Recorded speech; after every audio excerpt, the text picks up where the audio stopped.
Welcome to the world of Dreamfruit. Welcome to the latest installment in the story of now. We are about to embark on the story of the first lunar cycle of 2025, beginning December 30th and going through January 28th is the lunation that we are going to explore today. So this is in Dreamfruit known as the Trust Moon. And we are reading from the Dreamfruit Lunar Tales for Earthlings, which is an eco-punk story. Also, Lunar Punk, you can file it under the category of Hopepunk. Basically, we are working with a story that engages our magical sensibilities as well as reminds us that we're traveling together, that this is a shared journey. There isn't a single hero that is riding in to save the day, and that the story kind of keeps going. We keep progressing and bringing ourselves to it. Inside the world of Dreamfruit, that story begins with our context. We know that the living earth has been imperiled and our creative nature is rising up. Inside the story and world of Dreamfruit, we are all earthlings in training, and our mission is to return to radical belonging. Radical belonging is that birthright sense that we are woven into the larger fabric of Earth and cosmos, and that we're of it, not separate from it. We are healing from the spell of separation and reweaving ourselves into the matrix and fabric of life. So, with that in mind, let's have a look at where we last caught up with our heroes and where they're headed next. In the dream of the Trust Moon, we hoist our sails and a bright wind rises. The earth's great waters swell and dip, carrying us toward the opposite shore. As we rock and flow on the ocean's skin, we share the old songs of past journeys. We remember the cruelties and the liberations these very waters have witnessed. With each song, we lay out an offering of bread. We ask the water to hear us and to join in our ritual of reconciliation. A swirl of seabirds gathers overhead as our hands lift up, and in one graceful sweep they come. And does a burden lift from our memory? And will this moment make allies of us all? Yes, you are indeed stronger together. Nurture an unlikely ally. So, as with any story, you want to consider what images light up for you, what phrases, what moments or words stand out for you in the dream of the Trust Moon. So what we're doing, we can see right away, we are on the waters, we are setting for an opposite shore, we have hoisted our sails and a bright wind rises. And we know also that these great waters are supporting us, swelling and dipping, but carrying us to the opposite shore. And as we rock and flow on the ocean's skin, we share the old songs of past journeys. This is a beautiful time for reflection, and we know that this month right now is really a really good time to be looking back at old stories from past journeys and to remember not just the cruelties and not just the liberations, but both, that these very waters have witnessed. Water holds and remembers everything. And so we want to really, really be sharing these old songs of past journeys with some truth telling in it. With each song, we lay out an offering of bread. We ask the water to hear us and to join in our ritual of reconciliation. And then something happens. A swirl of seabirds gathers overhead as our hands lift up.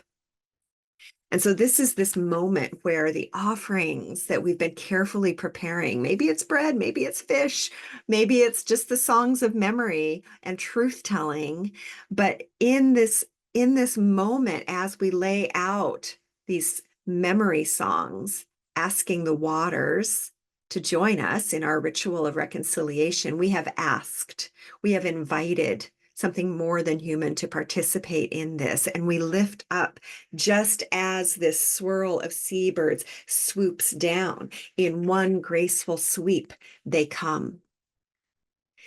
And does a burden lift from our memory? And will this moment make allies of us all? Yes, you are indeed stronger together.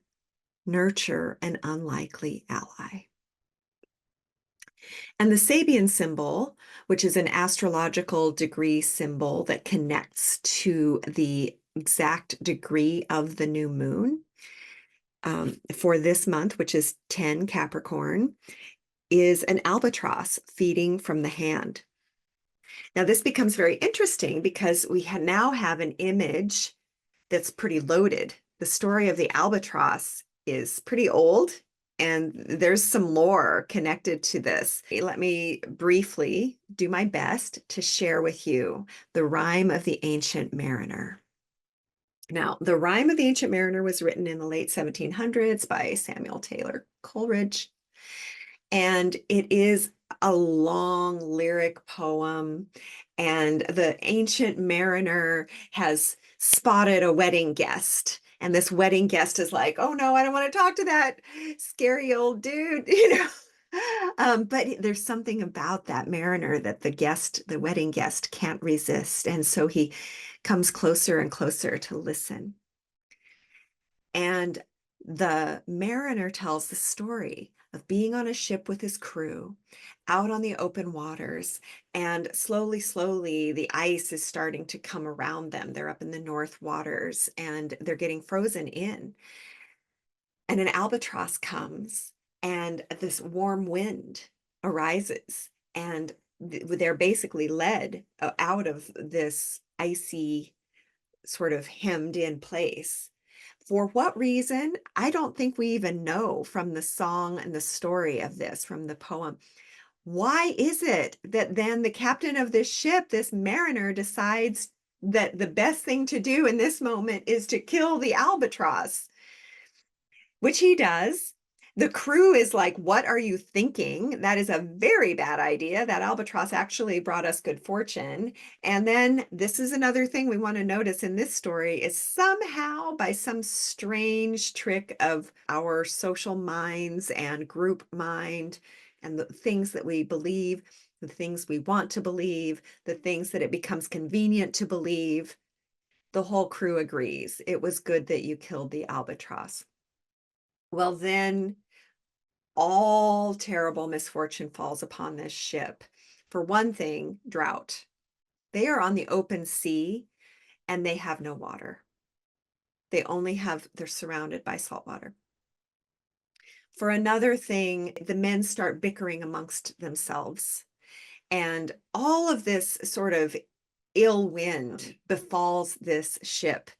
And so this is when the crew decides, I believe, that the captain needs to wear the albatross as a sign of his folly, guilt, and responsibility. They try to make the scapegoat, basically, and for killing this bird and for calling this bad fortune upon them.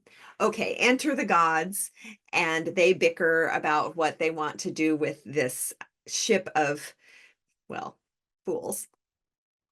And somehow they decide that they're going to spare the life of the captain.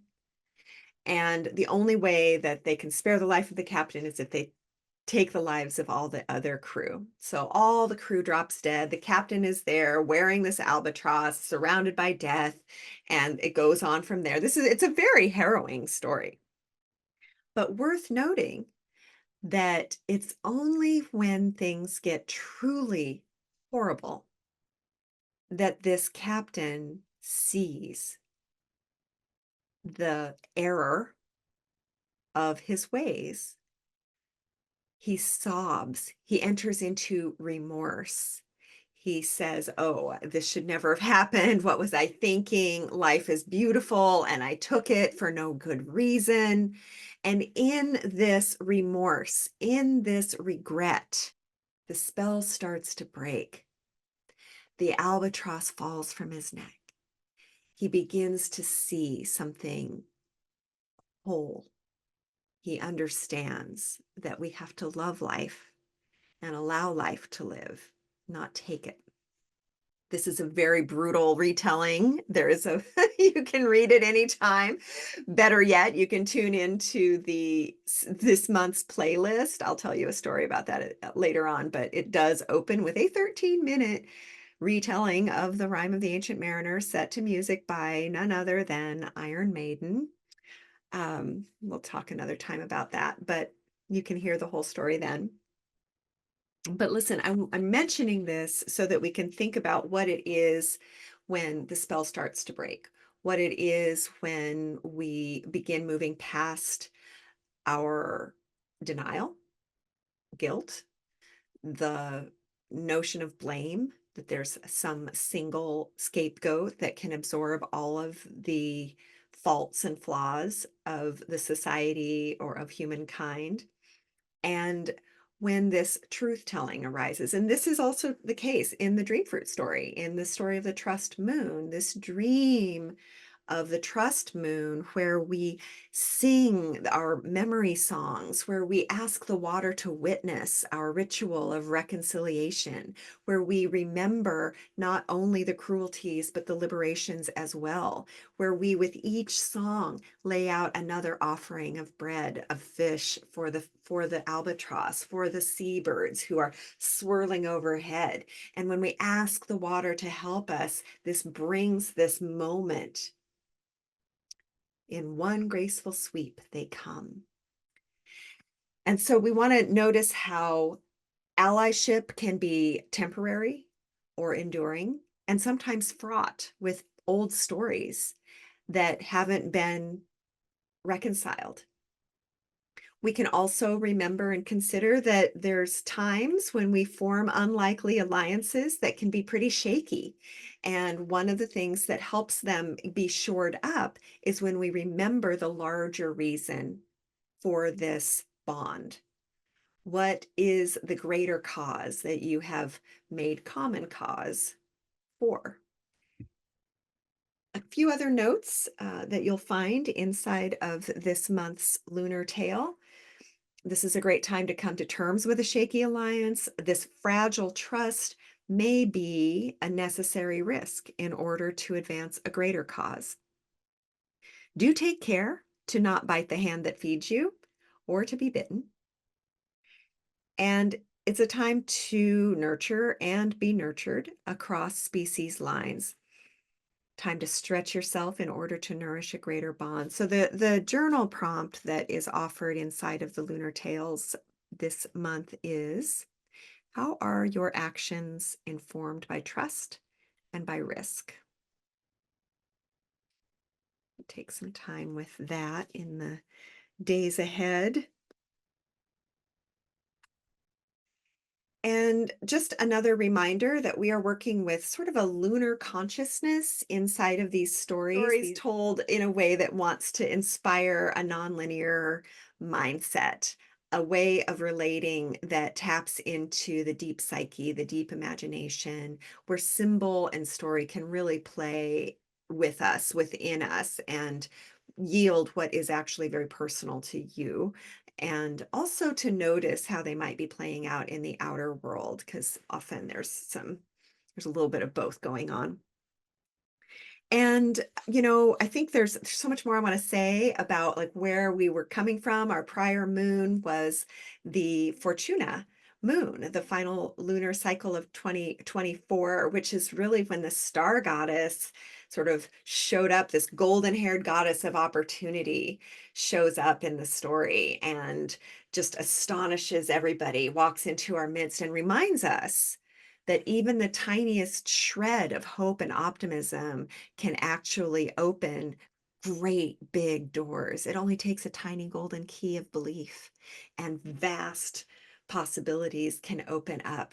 And so this was the story of the final moon of 2024. That's where we last caught up with our heroes, was seeing and beholding this great golden goddess of opportunity. How could I not in this moment think of Beyonce like doing this gorgeous Christmas performance at whatever football game it was? But she really was the star of this event. And I mean, talk about a golden goddess. But noticing that that is where we've been. And it was from that that we are kind of stepping onto this ship that is carrying us to the opposite shore, a new opportunity presenting itself as a result of the willingness to have hope. The tiniest little grain of hope sets us toward this opposite shore. But on our way to this opposite shore, we sing the memory songs, we lay out the offerings, we feel our remorse, we make our amends, we form an unlikely bond for a greater cause. Okay, that's enough of the story for now.